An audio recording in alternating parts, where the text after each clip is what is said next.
बिस्मिल्लाहिर्रहमानिर्रहीम। अस्सलाम वालेकुम नाज़रीन, सलमान ख़ान आपकी खिदमत में हाज़िर हैं और आप देख रहे हैं गुफ्तार चैनल।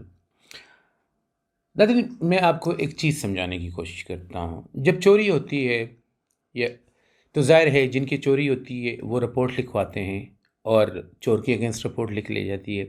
फिर उसके बाद एक तहकीकात शुरू होती हैं, क्या चोरी हुआ, कैसे चोरी हुआ, फोरेंसिक रिपोर्ट्स भी आती है सामने, सारी चीज़ें आती हैं और फिर चोर की जो है उसके पीछे उसे ढूंढना शुरू कर देता है दिया जाता है। जब चोर मिल जाता है, चोर पकड़ा जाता है, चोर आके खुद भी अगर एतराफ़ कर ले कि मैंने चोरी की है, तो पुलिस की जो कार्रवाई होती है उसमें सबसे इम्पोर्टेंट जो चीज़ होती है कि मसरूक़ा माल बरामद करना होता है। जो चोरी आपने की है अगर वो बरामद हो जाती है और रिपोर्ट बनाते हैं कि ये फ़लानी जगह से हमने चोर पकड़ा था और ये उसकी चोरी की जो है ये वो चीज़ें हैं जो उसने चोरी की है।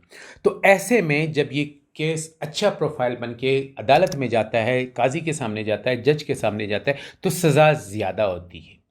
चोरी अगर बड़ी भी हो और किसी वक़्त आप चोर को मार मूर कर उसे इस बात पे आमादा कर लेते हैं कि जी चोरी मैंने की है, लेकिन मसरूक़ा माल किधर है? अगर वो फिर उसकी कोई रिपोर्ट बनाता है, पुलिस वाली रिपोर्ट बनाते हैं, जो प्रोसिक्यूशन जिसे हम कहते हैं, प्रोसिक्यूशन एक सिस्टम होता है, जो पुलिस रिपोर्ट बनाती हैं और फाइल आगे चली जाती है, वो प्रोसिक्यूशन में जाती है। प्रोसिक्यूशन फिर उस केस को बनाता है और वो केस जो है फिर वो सामने चला जाता है अदालत में, और अदालत जो है उसके ऊपर वकील जरा भी कर सकते हैं अगर करना चाहे, और उसके बाद जो सज़ा और जज़ा होती है। और वकील सबसे बड़ी बात यही उठाता है कि जनाब अगर आपने मेरे क्लाइंट को चोर बनाया भी है तो मसरूक़ा माल कहाँ है, क्योंकि ये ड्यूटी होती है पुलिस की। इस दफ़ा नाज़रीन जो चोरी हुई है, इलेक्शन की मैं बात कर रहा हूँ, उसमें मसरूक़ा माल बरामद हो गया। इससे पहले जो चोरी होती थी तो मसरूक़ा माल तक पहुँचने के लिए बड़ी तगदो होती थी। इसलिए इलेक्शन जो है धांधली के इल्ज़ाम तो सब लगाते थे। पाकिस्तान में होता यही है, क्योंकि पाकिस्तान में आम आवाम को अब पता चला है कि इलेक्शन ऑलरेडी रिग्ड होते हैं या डिसाइडेड होते हैं। एक पार्टी को जिताना होता है, जैसे 2018 में पीटीआई को जिताना था, नून लीग बाकी को हराना था, 2024 में इनको जिताना था। तो हमें आज आम आवाम को पता चला है कि इलेक्शन जो है वो ऑलरेडी डिसाइडेड होते हैं, लेकिन क्योंकि पहले इलेक्शंस में मसरूक़ा माल जो है वो दरियाफ्त नहीं होता। अगर आपको याद हो नाजरीन, तो इमरान खान ने 4 हलके खोलने का कहा था, लेकिन कोई हलका खुला नहीं। 2018 में नून लीग ये बात करती रही कि जी पीटीआई को जिताया गया है, वो लाडला है, उसे कंधों पे लाके बिठाया गया, लेकिन किसी ने कोई पिटीशन जाके अदालत में नहीं दी कि ये पिटीशन है, ये धांधली हुई है, ये सबूत है और ये करें, क्योंकि उनको भी पता था कि मसरूक़ा माल नहीं है। लेकिन आदमी 2024 में ऐसी आप समझे चोरी हुई है कि इसमें चोर जो है वो आप कह सकते हैं कि प्रोफेशनल नहीं था, बहुत अनाड़ी था। उसने अपने पीछे बहुत सी चीज़ें भी छोड़ दी हैं, जिससे वो पकड़ा तो खैर गया, पकड़े तो पहले भी जाते हैं, लेकिन वो मसरूक़ा माल भी इतना ज़्यादा बरामद हुआ है कि अब इसकी सज़ा जो है वो तो ज़ाहिर है क्यों नहीं। और जिन लोगों ने ये चोरी करवाई, जिन लोगों ने ये कारनामा करवाया है, ज़ाहिर है कि जब मसरूक़ा माल बरामद होगा तो पता चलेगा कि वो माल पड़ा कहाँ है। पता चलेगा कि जी वो तो किसी ऐसे घर में पड़ा था कि जिसका नाम नहीं लिया जा सकता। तो अब डायरेक्ट बात आएगी वहाँ पर जहाँ से चोरी हुई है। इसीलिए इस इलेक्शन को कलअदम कराना बहुत ज़रूरी है, इसको ख़त्म करना बहुत ज़रूरी है, क्योंकि अगर इसकी इंक्वायरी शुरू हो गई, इसकी तहकीक शुरू हो गई, तो इसके लपेटे में बहुत से लोग आएंगे, और बहुत से लोग जो ऑलरेडी भी बरहना हो चुके हैं, जिनके कपड़े उतर चुके हैं, कपड़े मज़ीद उतरते चले जाएंगे, और फिर आपके सामने ये निज़ाम ऐसा नंगा खड़ा होगा कि आप इस पर थू थू ही कर सकते हैं, इससे ज़्यादा नहीं। इसलिए अब जो आपके पास कमिश्नर रावलपिंडी की रिपोर्ट आई है, इसके अलावा जो लोग बातें कर रहे हैं, इवन अगर मौलाना फजल रहमान बात कर रहे हैं, इवन अगर आज बात की है अपना बलूचिस्तान में से कुछ लोगों ने, जिसमें कि महमूद अचकज़ई बहुत बड़ा नाम है, आज उन्होंने भी सारे के सारे इल्ज़ाम जो हैं वो वहाँ लगा दिए। नाज़रीन, ये लोग क्यों उठ के आ गए, क्या वजह है?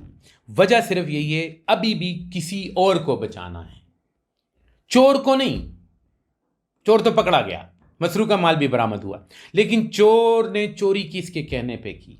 किसने उसको बताया था कि फ़लाँ घर में माल बहुत है, तूने उठाना है? और जब उसने इतना उठाया उससे संभाला नहीं गया, तो उसने रख भी वहाँ दिया जहाँ पर उनको कहा गया था।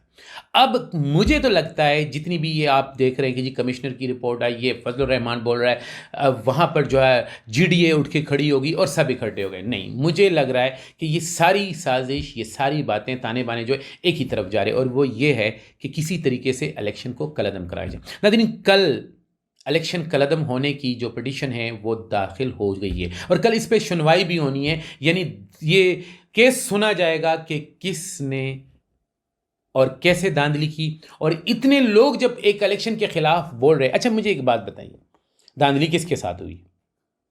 पीटीआई के साथ। फजलुर रहमान के साथ कौन सी धांधली हुई? उस तो कुछ आगे भी इतनी जीतता था। धांधली किसके साथ हुई है? तहरीक लब्बैक के साथ कौन सी हुई? जमाती इस्लामी कौन से इतने ज़्यादा सीटें जीत लेती थी? ये सारे क्यों चीख रहे? ये कल जो सब के सब पीटीआई के अगेंस्ट थे, क्या आज इकट्ठे हो गए? और क्या आज इनका मकसद सिर्फ यही है कि पीटीआई के हक में बोल रहे हैं? सारी बातें उधर जा रही हैं, लेकिन ये सारी बातें नज़र आ रही है कि उधर जा रही है, ये जा कहीं और रही है। नाज़रीन, इलेक्शन से पहले अक्सर लोग ये कहा करते थे कि ये इलेक्शन नहीं होंगे, लोग नहीं मानते थे। फिर हमारे मुक़्तदर हल्के और हमारे वज़ीर आज़म और बड़े बड़े बाहर गए, उन्होंने कहा जी इलेक्शन करवाओ। जिनके पास कोई चारा नहीं था, इंटरनेशनल प्रेशर था, इलेक्शन तो करवा दिया, और चाहा कि हम इलेक्शन करवाएंगे तो अपनी मर्जी की चोरी करेंगे, अपनी मर्जी के डाके डालेंगे और अपनी मर्जी के रिजल्ट मुरतब करेंगे। वो इनसे हुए नहीं। अब क्योंकि वो होता है ना, जब आप नकल करते हैं, मतलब नकल का क्या था कि इन्होंने जनाब जो है पेपर आउट करवाया फॉर्म 47 का, और एग्ज़ाम में आ गया फॉर्म 45 वाला, तो जो आउट हुआ था वो तो बिल्कुल ही एक तरफ चला गया। तो ये जो सारी चीज़ें होगी, मुझे लग रहा है कि ये जितनी भी आवाज़ें इधर उधर से सुनाई दे रही है। आज गुजरांवाला हल्का NA 79 के एक प्रिजाइडिंग ऑफिसर्स का भी एक छोटा सा जो है क्लिप आया, और वो कह रहे हैं कि जी जो इस इलेक्शन में हमसे करवाया गया ना पूछे। मुझे लग रहा है ये किसी एक शख्स को बचाया जा रहा है, उस शख्स को बचाया जा रहा है जिसने निज़ाम को अपने हाथ में रखा हुआ है और निज़ाम को अपने तरीके से चल रहा है। आप देखेंगे कि अगर ये इलेक्शन कलअदम हो जाते हैं तो होगा क्या? फिर यही सेटअप। आप मोहसिन नकवी के तेवर देख लीजिए, काकड़ साहब के तेवर देख लीजिए, वो तो पक्के बैठे हुए, वो तो आज भी कहीं इफ्तिताह कर रहे थे, कल भी कर रहे थे। उनको तो पता चल गया कि जी हम अब लॉन्ग टर्म के लिए जा रहे हैं। अगर ये इलेक्शन कलअदम हो गए इस दफ़ा, तो याद रखिए अभी तो इन्होंने 2.5-3 साल के बाद जाके इलेक्शन करवा दिए, फिर आप भूल जाएं कि इस मुल्क में इलेक्शन होंगे, इस मुल्क में फिर कुछ और होगा। और मैं नहीं जानता हूँ कि वो और क्या होगा, लेकिन जो भी हो मेरे मुल्क की खैर हो। नाज़रीन, इजाज़त दीजिए, अल्लाह हाफिज़।